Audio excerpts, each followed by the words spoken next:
Hello, everybody. Welcome back to Stand, Speak, Shine. This is a podcast where we explore the depths of spirituality, personal growth, and transformation.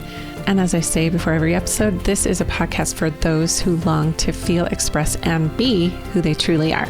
I'm your host, Cherie Burton. In today's episode, we dive into the world of sacred feminine goddess spirituality, no shock, but the power of manifestation and inner power as it relates to Mary Magdalene and some of our most powerful feminine archetypes. We're joined by the esteemed Dr. Marguerite Rigoglioso, who has a Ph.D. in philosophy, religion, and humanities, and is literally the foremost authority on the history of virgin birth. A big part of this episode is about letting go of the pressure to constantly run and take action, to trust that what you're doing and saying is enough. Media and news project a certain reality, but if we want to create the life we desire, we have to refocus and tap into our own inner power to manifest positive changes in our life. Mary Magdalene, as a symbol of the sacred feminine, can guide us in reclaiming our power and wisdom amidst all the collective fears and excessive news and social media consumption. So Dr. Rigoglioso takes us on a journey to uncover the truths and challenge the perceptions, not only of sexuality and the priestess and Mary Magdalene, but also the truth about who we are. Hope you enjoy this episode, and don't forget to follow us on Instagram, Cherie.Burton, as well as ask to join our private Facebook group, Stand, Speak, Shine Community.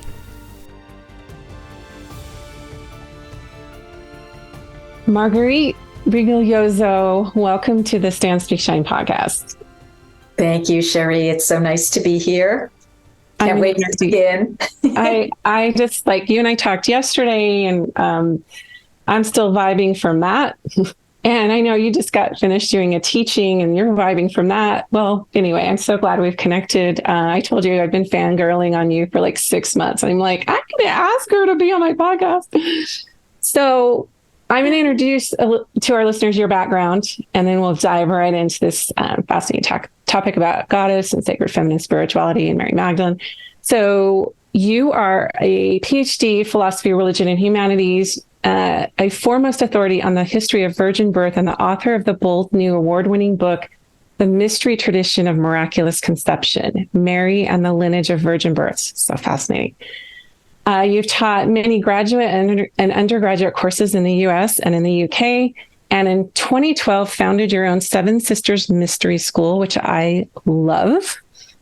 And you've been teaching about the sacred feminine and mentoring clients on the evolutionary spiritual path. You're also the author of Virgin Mother Goddesses of Antiquity and the Cult of Divine Birth in Ancient Greece. Yes. And we'll talk to our listeners about how they can find you online and all that when we're kind of wrapping up. But welcome. Yes. So let's go into how this path found you. How did you become this pioneering priestessy? How did this path of the sacred feminine goddess spirituality find you? Yeah. I think it found me prior to this lifetime. I mean, I am a believer in reincarnation. Some people some believe that, and some people may not, but that's my reality. Yeah. And it feels true to me. And so what I came in with in this lifetime was some things to clear, some things to remember, and a mission to fulfill. And that I really got instigated into that through the death of my mother when I was 10 years old. She had lupus, and she, her body just degenerated, and she left her body. And I was left with the death mysteries at that age, and also a lot of trauma to heal from that, and it not being handled well, and things that happened afterward. So I just, I think I was always a very strong personality. I was always really strong in school. And I also had kind of a mystical flair. So put them all together. And in my 20s, I started in on my healing path.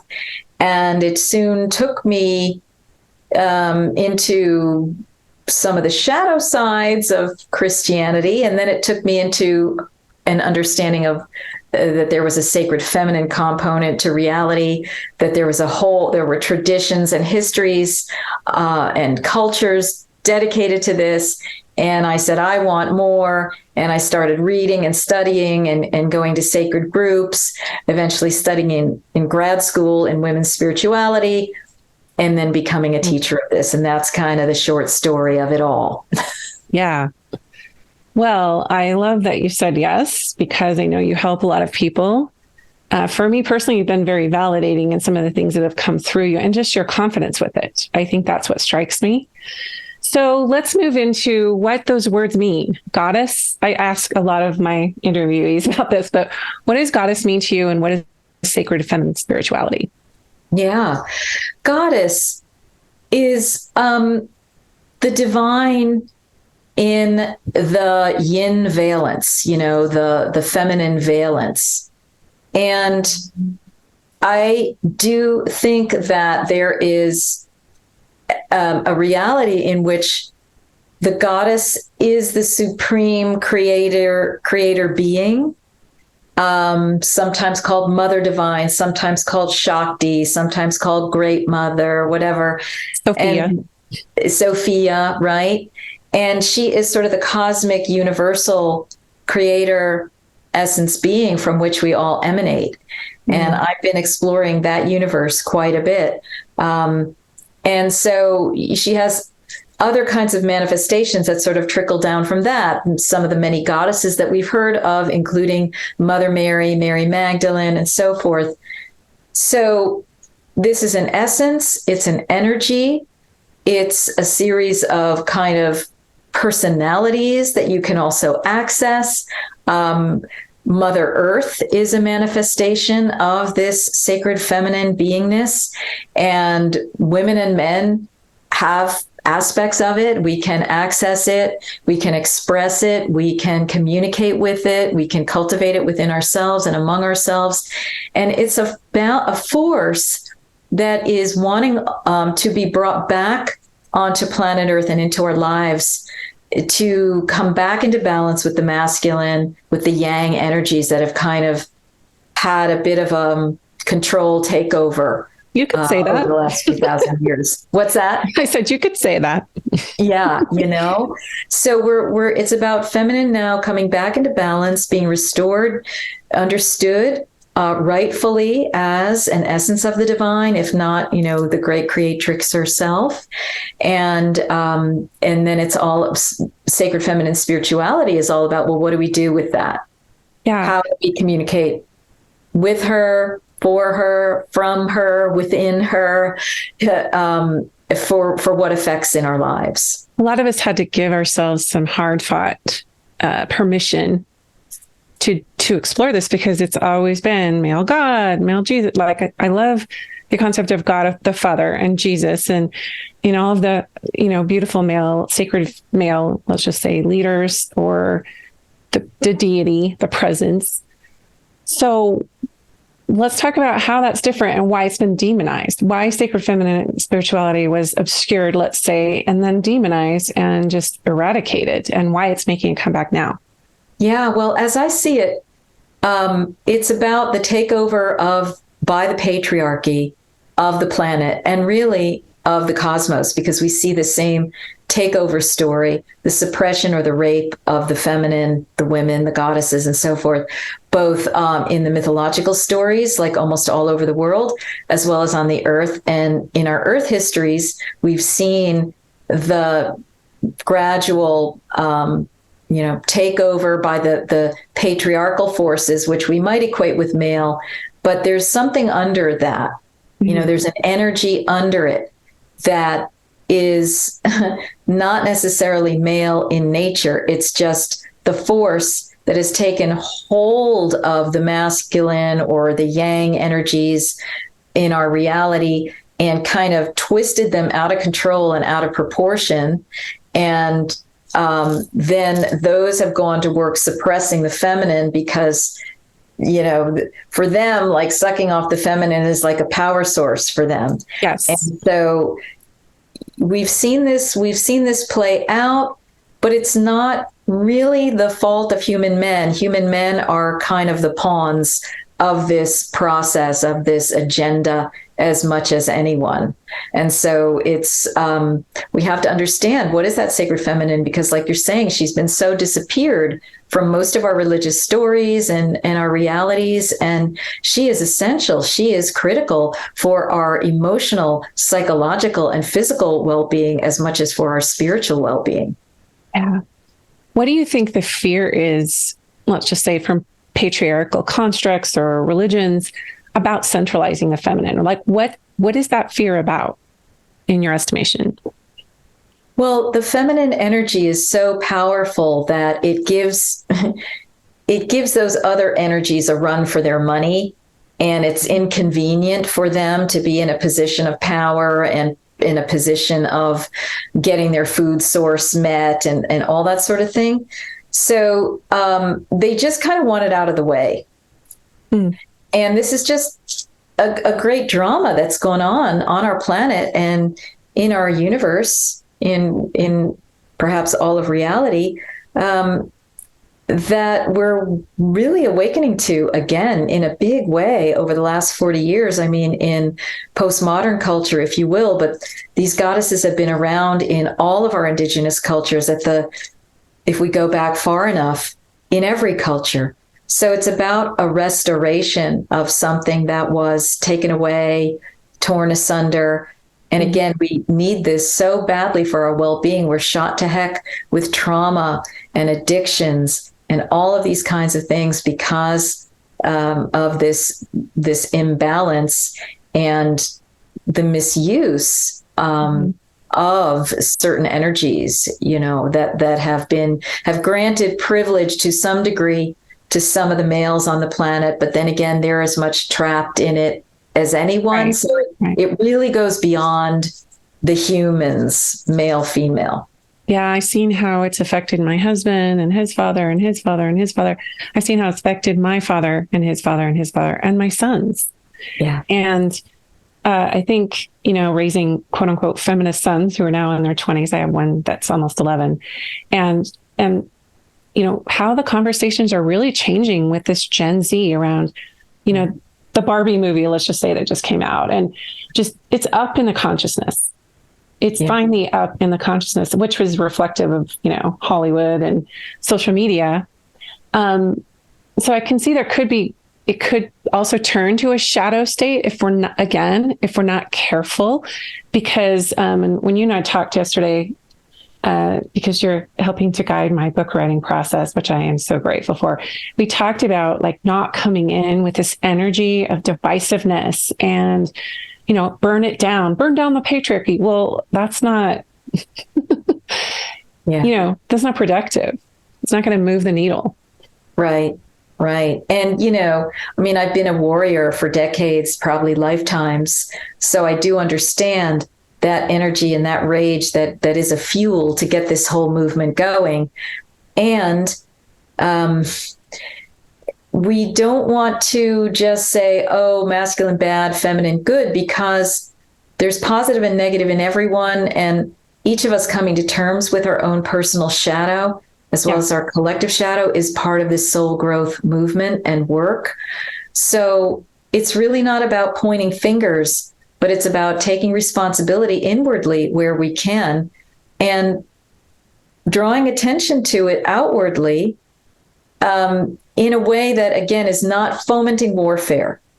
Mm-hmm. It is speaking truth to power, as the phrase goes, but it's not agitating in a way that is just going to create another distraction from the real work.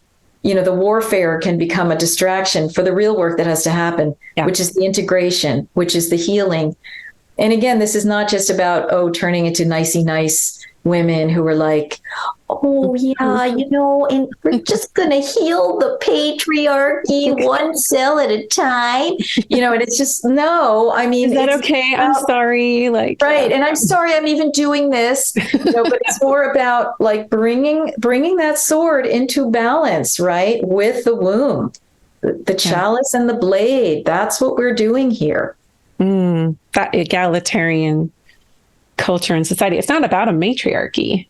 That's why it's Okay, so I want to bring in Mary Magdalene because I know she's been a fascination of yours, and you've dove into a lot of academic research and sacred texts and esoteric traditions.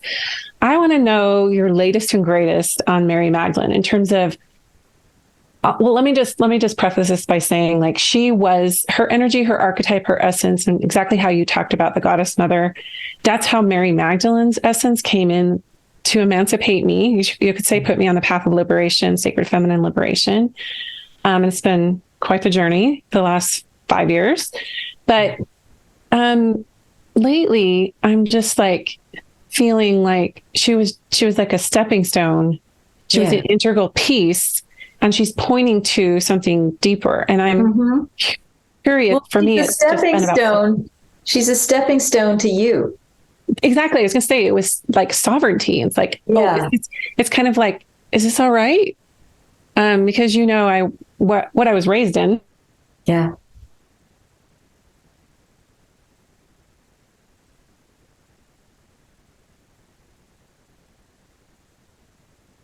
Autonomy and inner authority.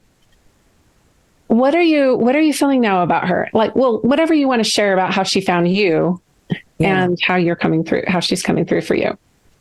Yeah. I found her through the good old Catholic Church as a child. She was discussed at Easter time, and some progressive priest had a foot washing ritual and all that. And, it moved me, the whole thing about her being at the cross and this, that, and the other thing. And it was like a little breath of fresh air that would come about once a year that caught my interest.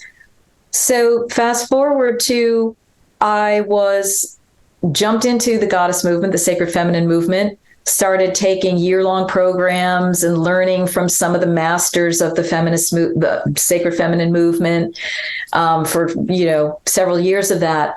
But toward the beginning of it, we were introduced to Mother Mary as sacred feminine goddess, and Mary Magdalene as kind of like priestess on her way to goddess, is how I interpreted her. That was also the time that Margaret Starbird came out with her book, The Woman with the Alabaster Jar, still a classic, still the foundational text for understanding Mary Magdalene. She broke the door open with that. Absolutely. Right. And I came to know her and teach her material. So it was like my entryway was always a little bit on the academic side. So I would start teaching the material, but of course it started working on me personally. And I started, as I went deeper into this teaching, on the mystical level. And then, in one of my first plant medicine ceremonies that I did, using sacred medicine, Mary Magdalene's energy came in, and I realized that she knew all about the underworld that I was being led to study and explore, experientially and so forth. So she kind of appeared in a medicine ceremony of mine. And then I just started developing this deeply personal relationship with her. And I realized, oh, you can do that. You can do that with any god, goddess, ascended master, whatever you want to call them, the fairies and so forth. And so for a while, for quite a number of years, I really felt like she was my sister, my sacred sister. Then when when Claire Hartsong's books came out, what is that? Anna, Grandmother of Jesus. I love that one. Anna, Voice of the Magdalens. I realized, there is a holy order of the Magdalens. I am part of that just by my sovereign declaration as such. And I began to, live from that perspective. And then Mother Mary came into my life in a much more energetic way. And, we can talk about that. So I have been primarily dwelling with Mother Mary for quite a number of years, but of late this year, I joined back with both of them so that I am exploring the path of the Mary Magdalene. So beautiful. And you're familiar with that phrase, the call of the Magdalene, how she'll, like, you feel this draw, it's inexplicable. Like, why am I so obsessed and drawn in? And here is what this, and a lot of people, it was messy at first because I was just reading everything and channelings and this and that. But what it's really come to me now is exactly what you referenced. She's pointing back to me and saying, just as Jesus did, the kingdom of heaven is within you. Ye are gods. Thank goodness those two phrases made it past the Council of Nicaea into the New Testament, right? But this wisdom tradition of everything being within you, and it's just a matter of accessing it and clearing the ego states so that we can show up as sovereigns. And for me, that's what religion does not want.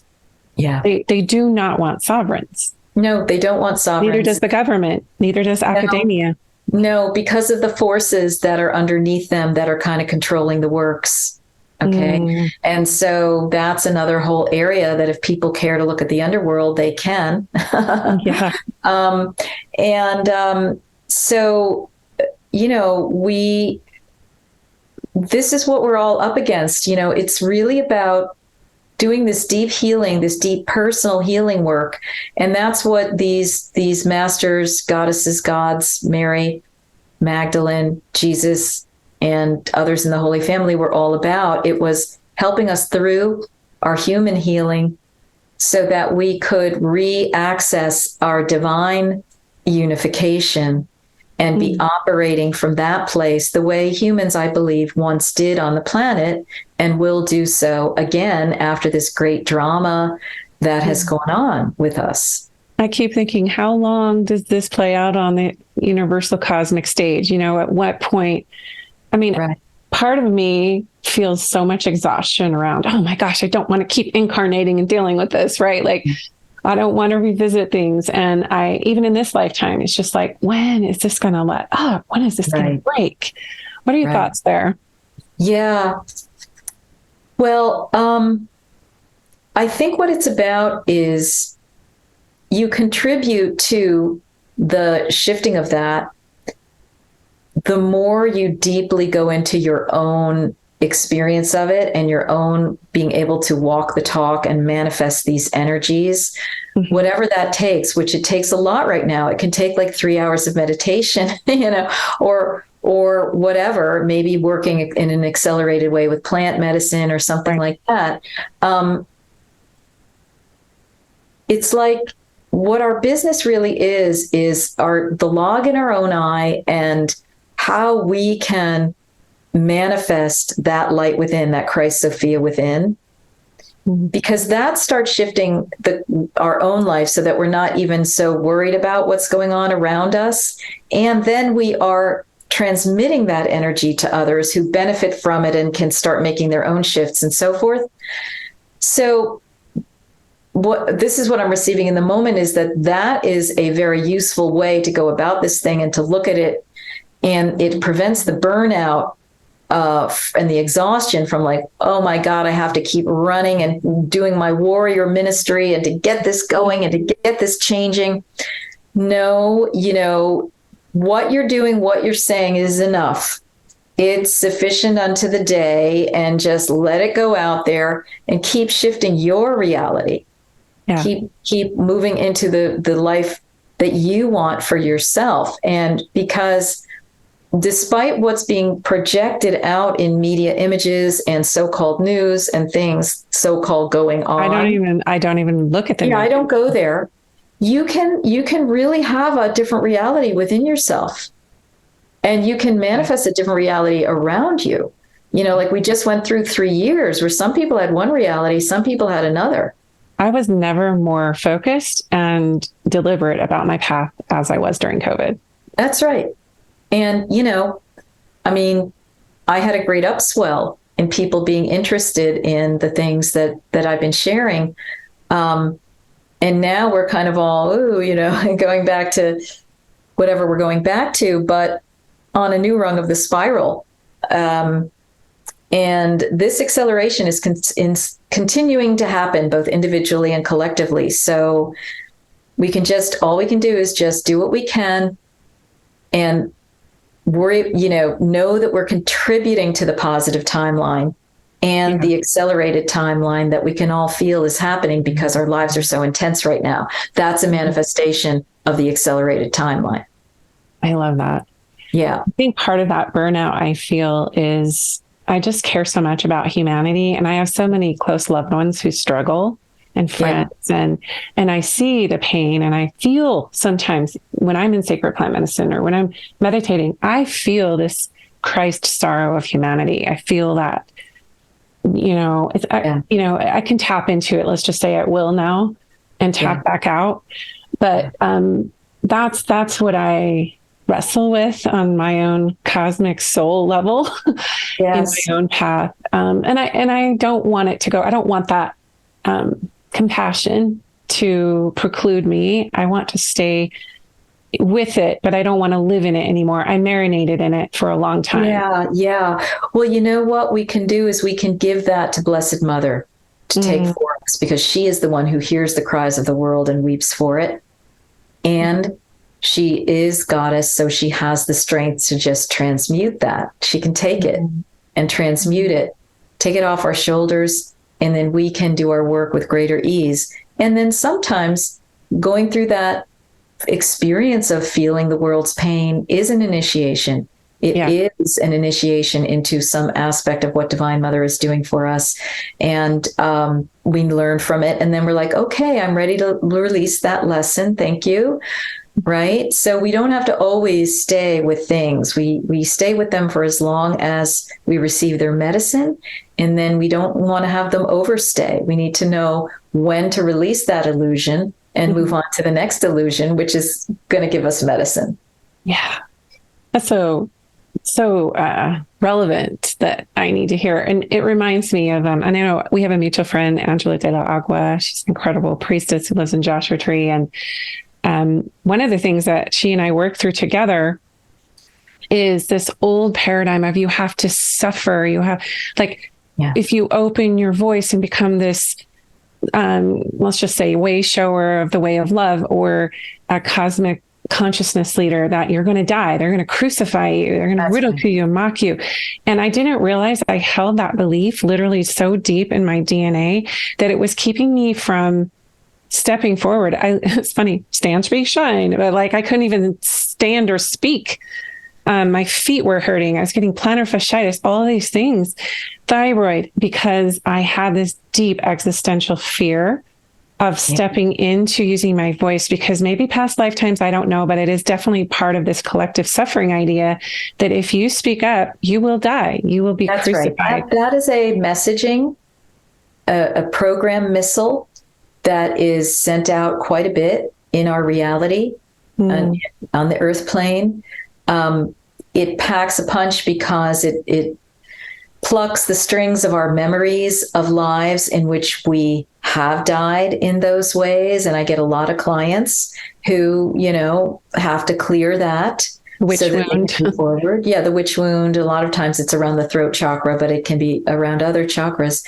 And so we're just in the process of clearing all that so that we can free ourselves and really strengthen and then become co-creator beings. When you and I talked yesterday, you shared that you get a lot of haters that don't really know the context of what your work is about. Maybe they're trying to play both sides or tear you down for whatever deep subconscious things they've got going on in their own lives.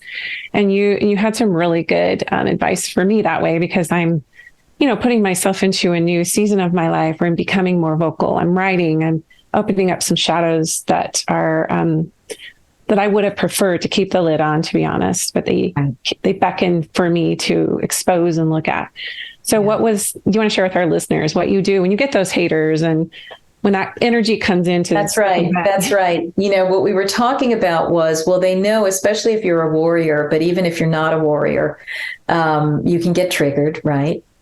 And these energies, these forces love to keep humans distracted and occupied by sending them things that will make them take the bait, stir you up, get you all agitated, and then get into a fight or an argument or a war and get all distracted. And so the healing path is to get to the place where you know what your triggers are, you know what your wounds are, you know how to gather them to yourself, soothe them so that you're not allowing them to get agitated when something comes into your space. Like somebody, even who you like or is well-meaning, all of a sudden is saying this, that, and the other thing, or accusing you of this and that. And let alone, somebody who is like a bona fide energy, enemy. So there are all these situations, and people in our lives will be presented with the bait. The bait. Do I want to get into an argument or a destructive situation with this person, or am I going to not take that bait? Am I going to not answer that text, not answer that email, or answer it with, a high level of, okay, I hear what you're saying. Thank you for sharing, your perspectives on that. I'll take it under advisement. There's different ways of responding or not responding where you're not taking the bait. Yeah.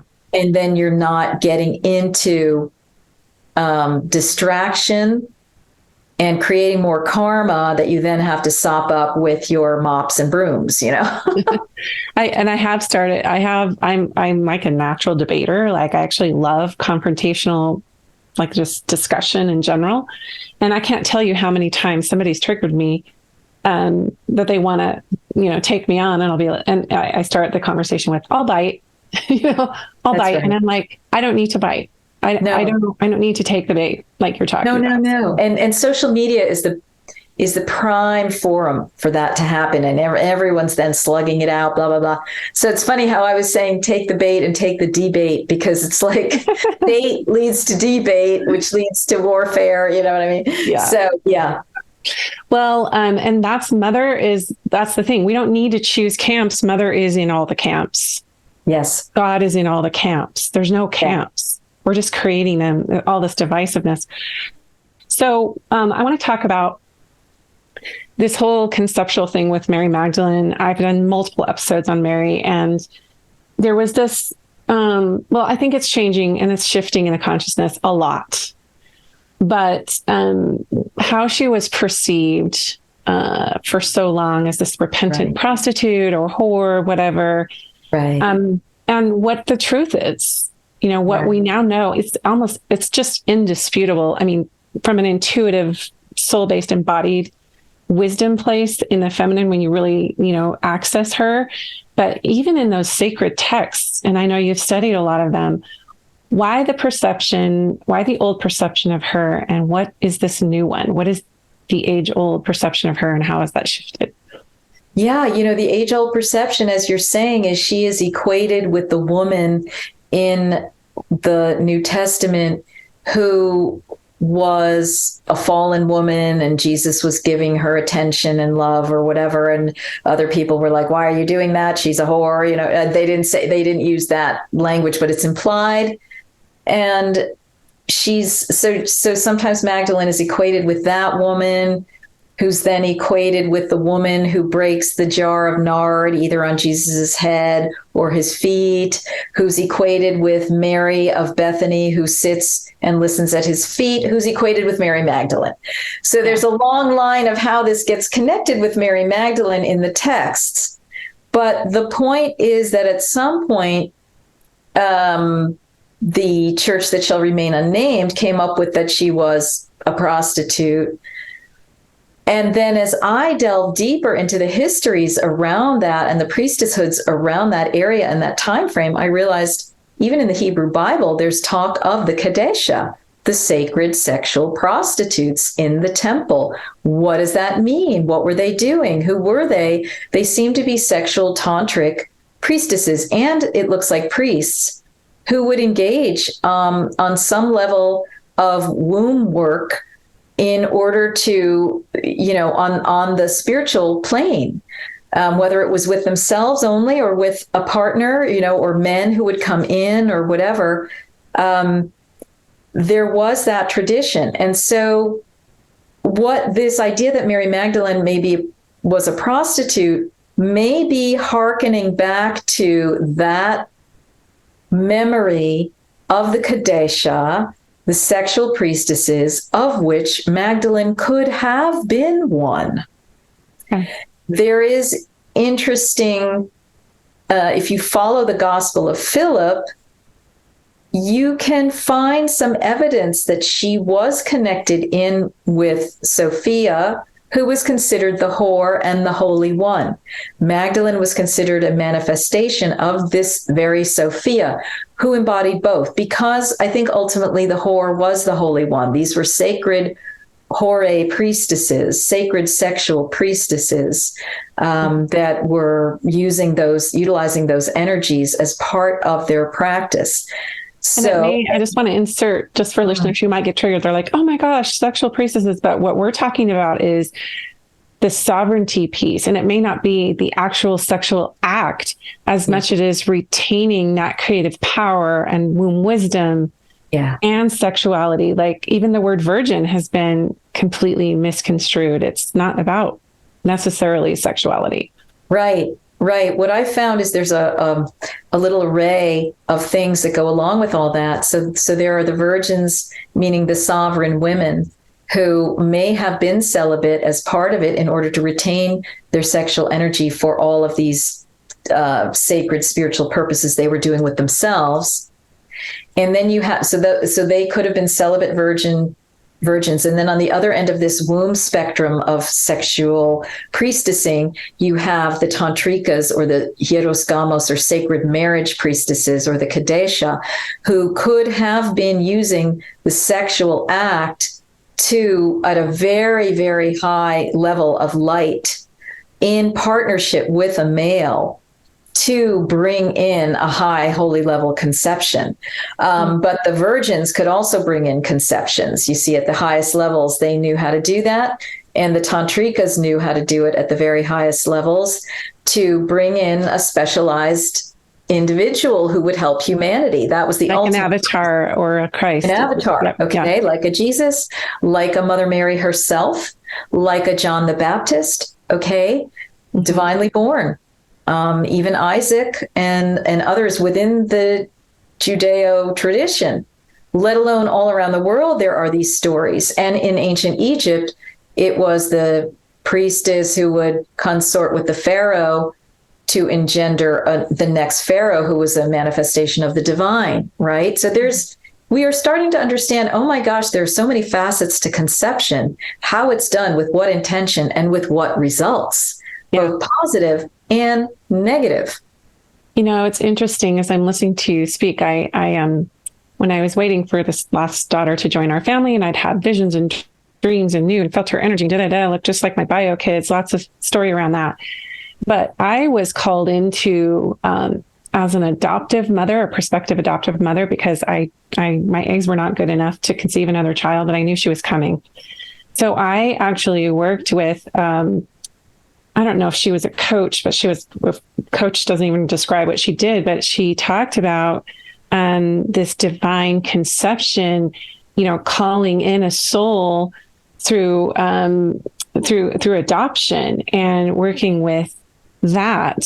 So for both of my last two children, Eli and Emma, who are both adopted by two separate private adoptions. And I can see as I look back how that was orchestrated in a way on some level about what you're talking about. It was like these souls, this certain lineage they wanted to come through, these it was messy.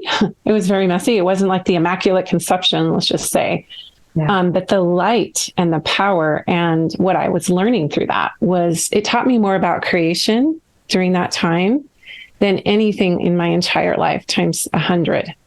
Yes. And it's going back to also the ancient tradition of the birth mother and then the surrogate mother, the priestesses who would raise these avatars. They weren't always the same women, The birth mother would then give the child over to be raised by these priestesses. It was a whole other thing. Interesting. And also, for those who take in adoptive children, those children have their own traumas. Sometimes they have a memory of the abandonment of the original mother or parents that then, needs to be healed and so forth. So there's lots of opportunity there for healing, not to mention the conditions under which they were conceived the and shame the stress and and the shame and, all of that. So that has all gone into this child's timeline, right? Mm. And, but you're here to help with these two particular children to, They decided to come in my 40s. So yeah, they were a different soul contract. Like, They had a soul contract with their mother, and then they had a soul contract with you. and I will say, I can astutely feel their primal wound of being adopted. Yeah. So we're working on that. We're looking at healing that. Yeah. Maybe that's a big healing that has to happen retroactively for all of those children that were separated from their mothers through duress, through, unwilling control, all the shame, all of that type of thing that's gone on for hundreds of years, if not more. And that is a big wound that is wanting a healing, the taking the child away for whatever reason. And it's just part of this much larger agenda of controlling women's wombs, controlling and hijacking the birth and the child rearing practices.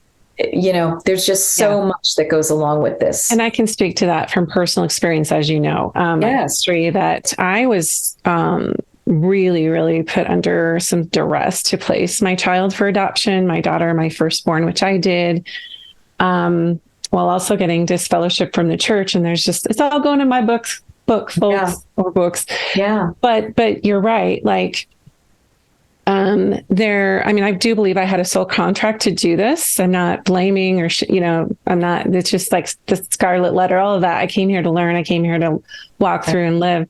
But yes, the feelings and the complexities that a woman in a quote unquote illegitimate pregnancy who comes from a religious background, it goes, like you said, way, way back. The patriarchy controls a lot of it. I found out through my research that, that a lot of these places that unwed mothers, let's just say, were sent to homes where nuns were running them.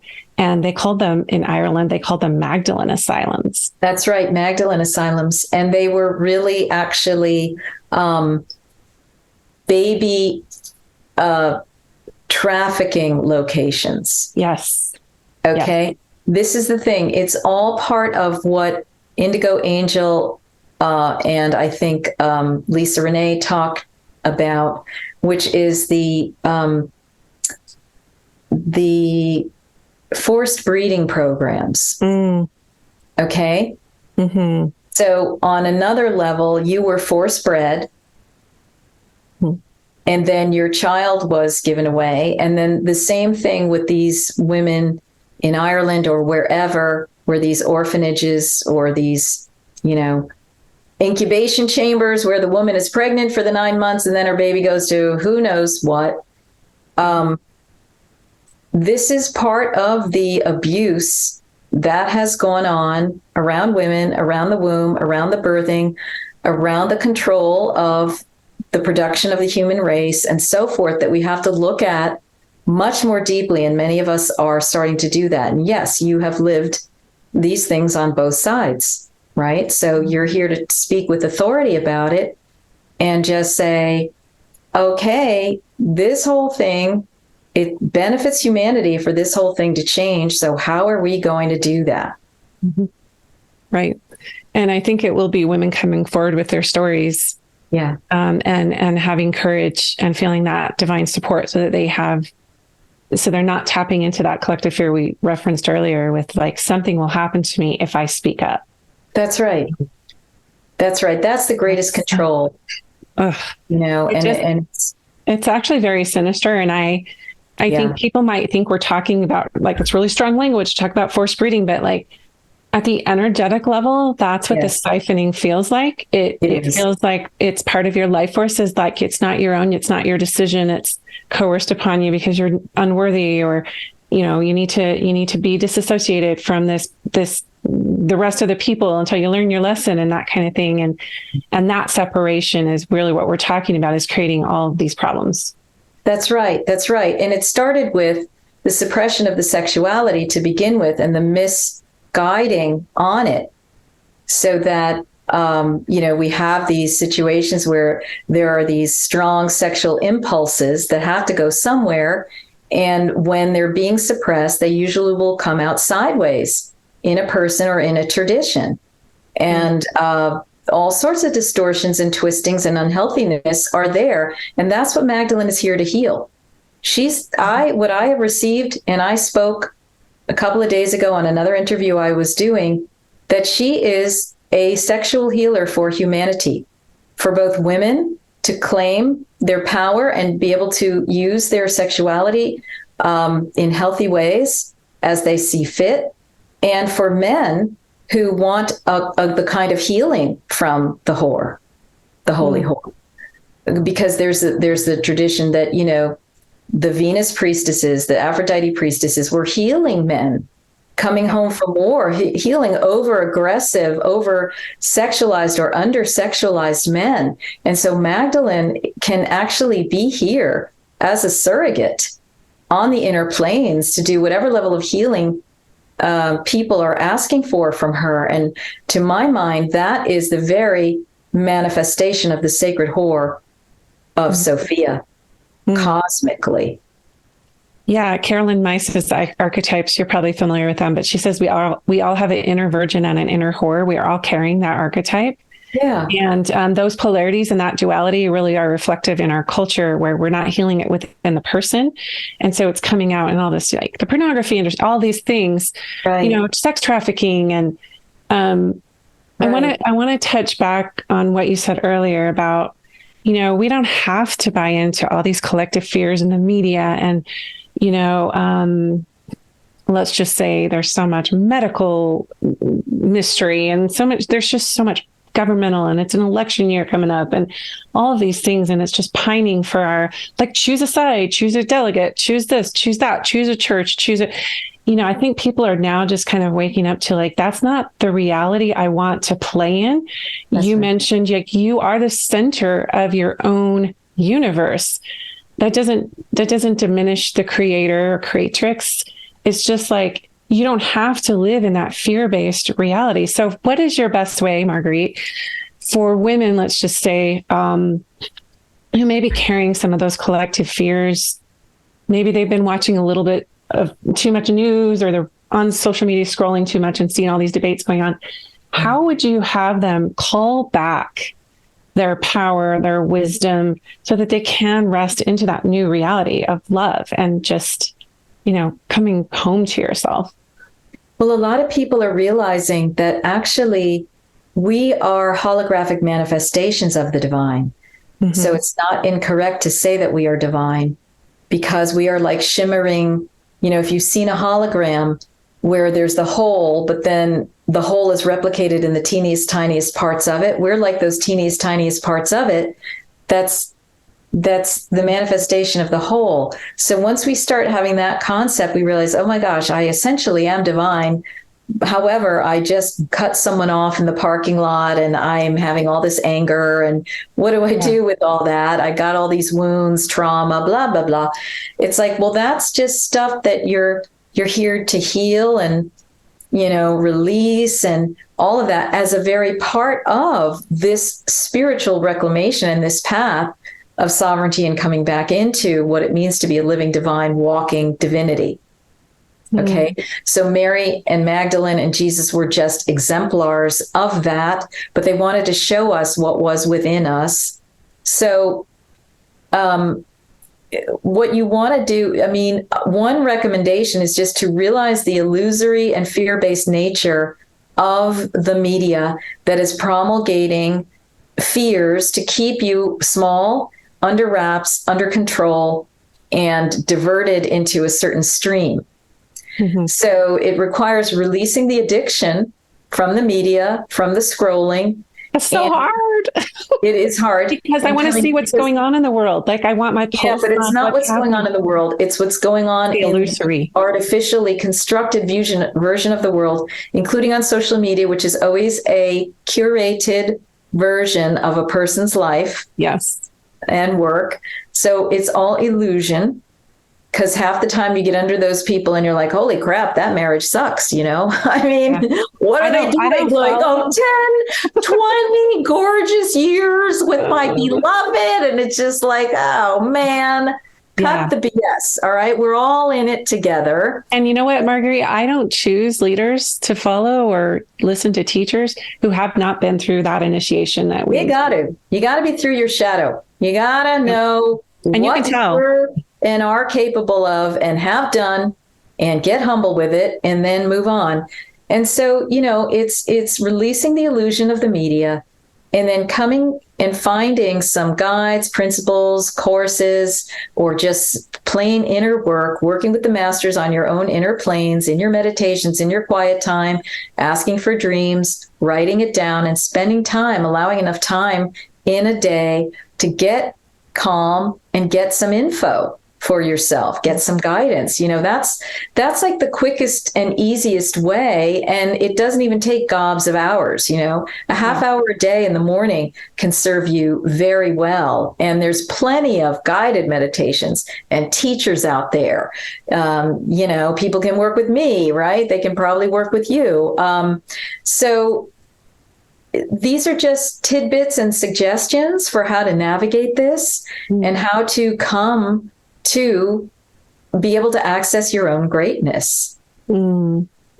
That's amazing. Yeah, I think it is really, really crucial to choose teachers who are not steeped in their own egoic, follow me and disseminating teachings without saying, how does this land in you? Like, let me guide you to yourself. Kind of like we were talking about Magdalene, what she does is, and Jesus, they're pointing us back to us. Yeah. And even Jesus said that, and you have no idea how many biblical scriptures are in my head, but when Jesus said, greater things than you have seen me do, you will do to his apostles. That's right. I'm like, what are you talking about? I know.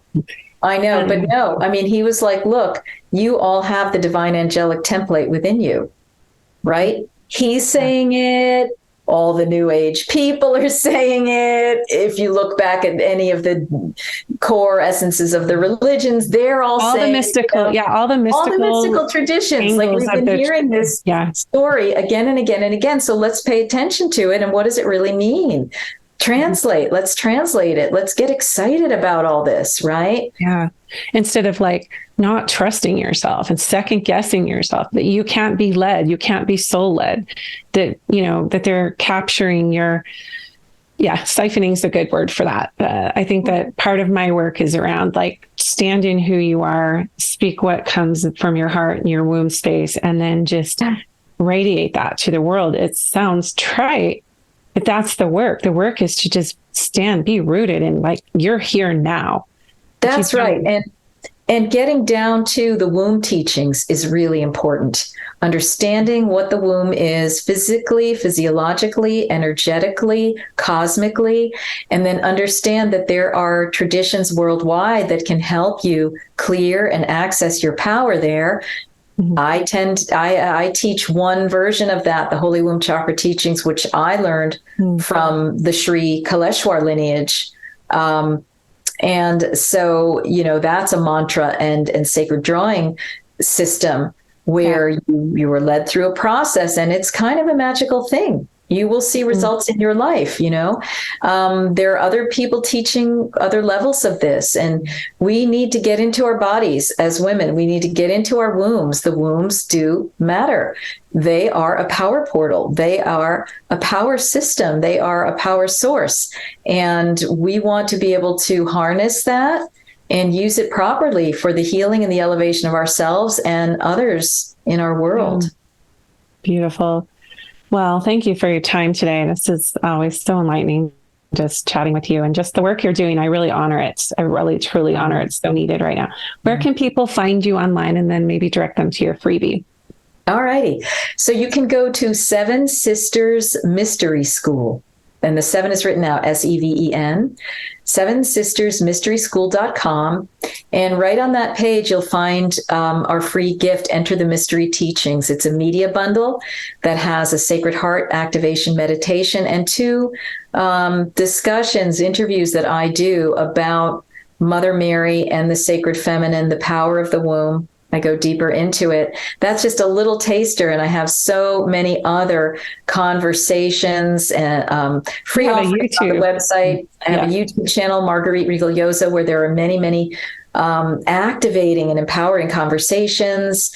I've been teaching about sacred plant medicine, where as of this which was an integral piece. We'll be in the midst of it. We'll be in the midst of it. I know that you're really a voice for destigmatizing and decriminalizing and looking at really what is this earth medicine, what's happening. That I will say was a huge piece of my coming back into my body and understanding the deep programming and the societal constructs that were pining to bring me down. Yeah. I mean, there's so much that needs to be cleared up. We need to exonerate these sacred plants and use them properly, right? Mm-hmm. So that they are tools for us to do our deep inner work, the expansion into our light bodies, our Christophia light bodies, and the, walking around from that perspective, bringing the heaven into earth. Plants can help us with that when used properly, safely, with integrity, and I aim to do that. And people can book sessions with me and so forth. I work one-on-one with people, and I have an ongoing series of courses. So just sign up for our Sacred Sunday e-news, our newsletter, and you'll be kept abreast. Yes. And if people just go to your website, the sevensistersmysteryschool.com, there's a plethora of rabbit holes to go down and fun things to explore. So thank you again so much for your time. This was beautiful. You're welcome, Cherie. Thank you for having me, and blessings to you on your work. Mary Magdalene is important today because she represents the embodiment of the sacred feminine. She is this figure associated with both spirituality and humanity and sexuality and empowerment, challenging those traditional narratives, inviting us to redefine our beliefs and perceptions about what the feminine actually is, both within men and women. So I love her story. I never tire of speaking of her, talking about her, writing about her. I think just because she offers us this beautiful model of strength, of resilience, of devotion, both to the divine and to oneself, reminding us that the real transformative power is love and compassion. Thank you again to Dr. Marguerite Rigoglioso. You can enter Mystery Teachings Media Bundle when you go to her site, sevensistersmysteryschool.com. That's Mystery Teachings Media Bundle on sevensistersmysteryschool.com. You get some freebies there. I think a free meditation and some teachings about the Sacred Heart, Sacred Feminine. Thank you for listening to another episode of Stand, Speak, Shine. Make sure to subscribe so you never miss an episode. We've got more epic ones coming up. And remember, when you stand in your truth, speak from your heart, and shine your authentic light, you unleash your true power. Until next time, keep standing, speaking, and shining.